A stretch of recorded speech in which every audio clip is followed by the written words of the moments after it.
राष्ट्रिय पञ्चायती दिवसको अवसरमा भारतीय प्रधानमन्त्री नरेन्द्र मोदी जम्मू काश्मीर पुगेका छन्। भारत सरकारले संविधानको अनुच्छेद 370 हटाएर जम्मू काश्मीरलाई केन्द्र मातहत ल्याएपछि प्रधानमन्त्री नरेन्द्र मोदी पहिलो पटक जम्मू काश्मीरको भ्रमणमा पुगेका हुन्। उनले त्यहाँ साम्बा जिल्लामा एक सभालाई सम्बोधन गर्ने कार्यक्रम समेत रहेको छ। उनले सम्बोधन गर्ने सभा सुरु हुनु केही समय अघि उक्त क्षेत्रमा विस्फोट भएको छ।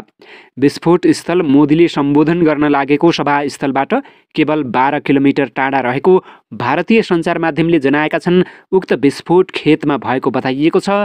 सुरक्षाकर्मीहरू विस्फोट स्थल पुगेर अनुसन्धान थालेको बताइएको छ। साथै भारतीय प्रधानमन्त्री नरेन्द्र मोदी जम्मू काश्मीरमा पुगेपछि त्यहाँका जनताले कालो झण्डा देखाएका छन् भने केही स्थानीयले नरेन्द्र मोदी चढेको गाडीमा ढुङ्गा मुढा पनि प्रहार गरेको जनाइएको छ। भारत सरकारले संविधानको अनुच्छेद 370 हटाएर जम्मू काश्मीरलाई केन्द्र मातहत ल्याएपछि प्रधानमन्त्री नरेन्द्र मोदीको जम्मू काश्मीरमा चर्को विरोध भइरहेको छ। यसै अवसरमा उनी जम्मू काश्मीरको भ्रमणमा गएका छन्।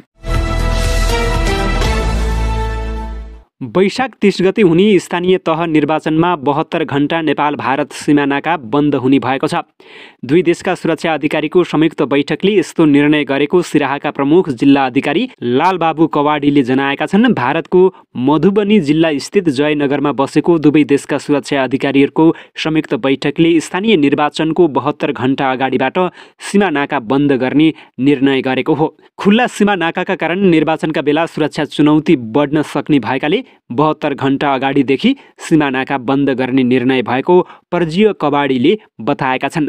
बैठकमा सीमा वारपारको सम्बन्ध, 10 गजाको अतिक्रमण, 10 गजाको व्यवस्थापन, दुई पक्षको आन्तरिक सुरक्षा, तस्करी, लागु औषध र मदिरा ओसार पसार नियन्त्रण लगायतका विषयमा पनि छलफल भएको पर्जीय कवाडीले बताएका छन्। बैठकमा सिराहातर्फको नेतृत्व प्रमुख जिल्ला अधिकारी लालबाबु कवाडीले गरेका थिए भने भारततर्फको नेतृत्व मधुबनी जिल्लाका डिएम अमित कुमारले गरेका थिए।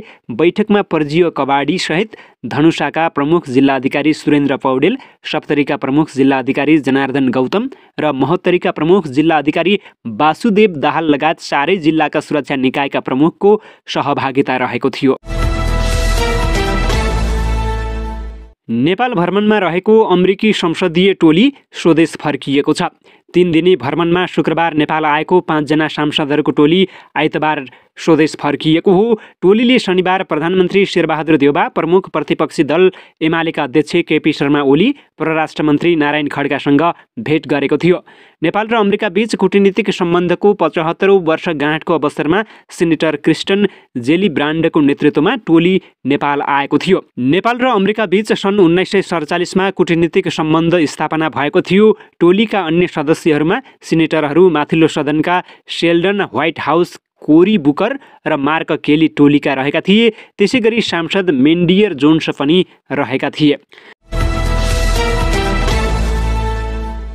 जापानका पूर्व प्रधानमन्त्री सिन्जो आबेले 12 अप्रिलमा अमेरिकी पत्रिका लस एन्जलिस टाइम्समा एक लेख लेखेर युक्रेन र ताइवानको तुलना गरेका थिए र आवश्यकता पर्दा अमेरिकाले ताइवानको मद्दतका लागि तयार हुनुपर्ने कुरा स्पष्ट पार्नुपर्ने मनासाय व्यक्त गरेका थिए। यो लेखको जवाफमा चीनका काउन्सिल जनरल जाङ पिङले एउटा चिठी पत्रिकालाई लेख्दै सिन्जो आबेको लेखमा कडा असन्तुष्टि पोखेका छन्। लेखको जवाफमा जाङ पिङले लेखेका छन्, अप एडका लेखक सिन्जो आबेले गैर जिम्मेवारीपूर्ण टिप्पणी गर्दै अमेरिकासँग ताइवानको रक्षाका लागि उभिने कुरामा स्पष्ट पार्न भनेका रहेछन्। यो दुई मुख्य देशबीच युद्ध भड्काउने काम हो। चीनले यस्ता कुरालाई ठाडो अस्वीकार गर्छ।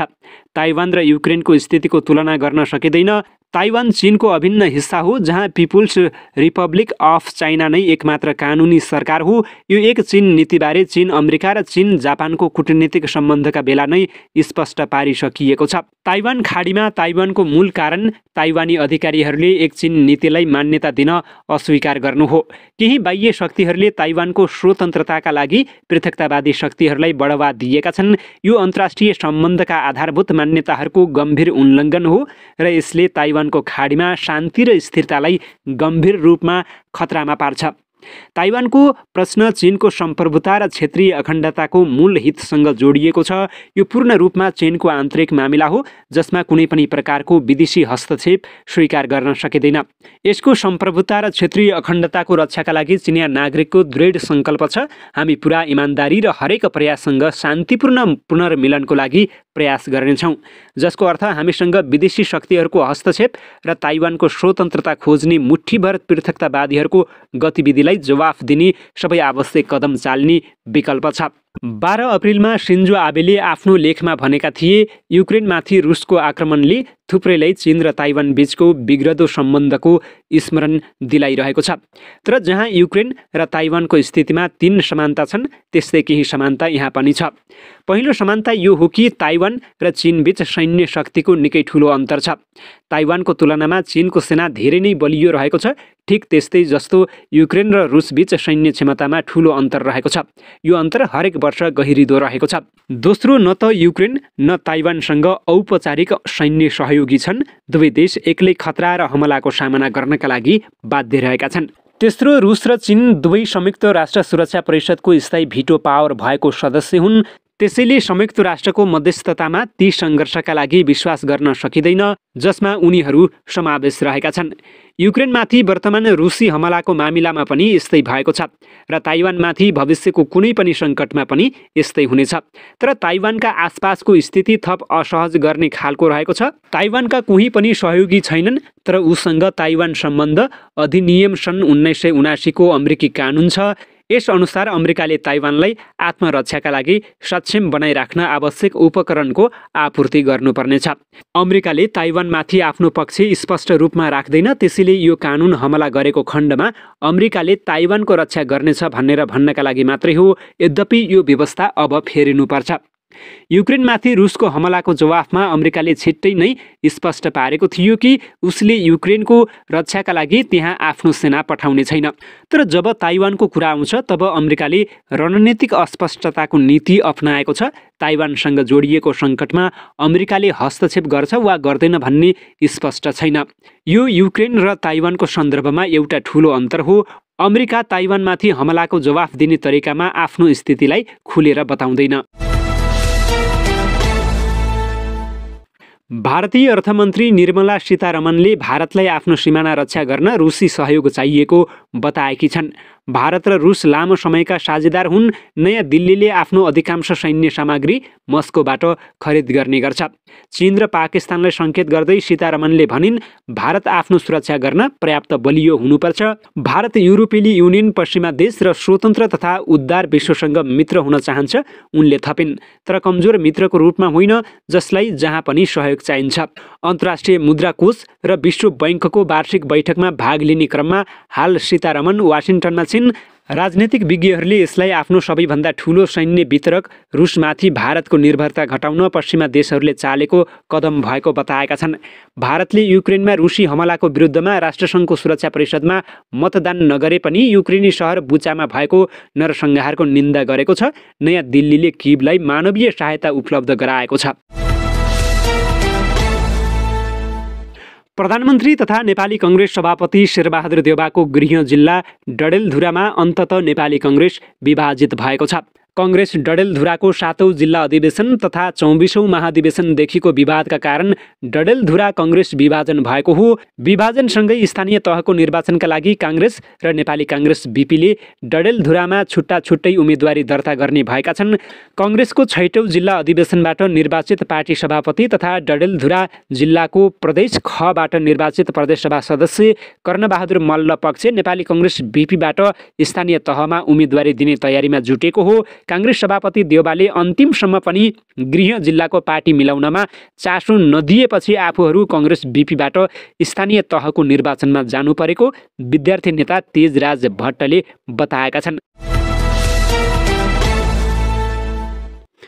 रुस युक्रेन युद्ध सुरु भएको 2 महिना पुगिसकेको छ। यसैबीच रुसी सेनाले युक्रेनको सबैभन्दा ठुलो बन्दरगाह सहर मारिउपोलमाथि कब्जा गरेको छ। राष्ट्रपति भ्लादिमिर पुटिनले मारिउपोलमाथि जितको घोषणा गरे। यो जितपछि पुटिनको रक्षा मन्त्री सर्गेई शोइगुसँग भेटघाट भयो। यसको एउटा भिडियो सार्वजनिक भएको छ। यो देखेपछि पुटिन बिरामी भएको अड्कलबाजी गरिँदैछ। पुटिनको जीवन रहस्यले भरिएको छ। उनको निजी जीवनबारे खासै धेरैलाई थाहा छैन। आफ्नो स्वास्थ्य अवस्थाबारे पुटिनले अहिलेसम्म केही पनि बताएका छैनन्। यस्तोमा सार्वजनिक भएको भिडियोमा पुटिनको हाउभाउ देखेपछि उनको स्वास्थ्यबारे विभिन्न प्रश्न उठिरहेका छन्। थुप्रै मिडिया रिपोर्टमा पुटिन थाइराइड, क्यान्सर वा पार्किन्सन्स जस्ता गम्भीर रोगसँग जुधिरहेको बताइएको छ। रिपोर्टमा बताएअनुसार थुप्रै क्यान्सर विशेषज्ञ पुटिनसँग हिँड्छन्। आजकल पुटिन स्टेरोइड पनि लिइरहेका छन्। रुस पूर्वी तथा दक्षिणी युक्रेनलाई कब्जा गर्ने लक्ष्यमा रहेको एकजना वरिष्ठ रुसी कमान्डरले बताएका छन्। मेजर जनरल स्तम किन्नेकाएभलाई उद्धृत गर्दै सरकारी समाचार संस्थाले जनाएअनुसार रुसको लक्ष्य पूर्वी युक्रेनको डोनबास क्षेत्रका साथै दक्षिणी युक्रेन पनि कब्जा गर्नु हो। डोनबास क्षेत्र कब्जामा लिएको खण्डमा क्राइमिया रुस भूमिसँग जोडिने भएकाले यसलाई निकै रणनीतिक महत्त्वका साथ हेरिएको छ। त्यसबाहेक रुसको केन्द्रीय सैनिक जिल्लाका उपकमान्डर समेत रहेका किन्नेकाएभले दक्षिणी युक्रेनलाई कब्जा गरेको खण्डमा माल्दोभामा रुसी पृथकतावादीहरू पनि भौगोलिक रूपमा जोडिने बताएका छन्।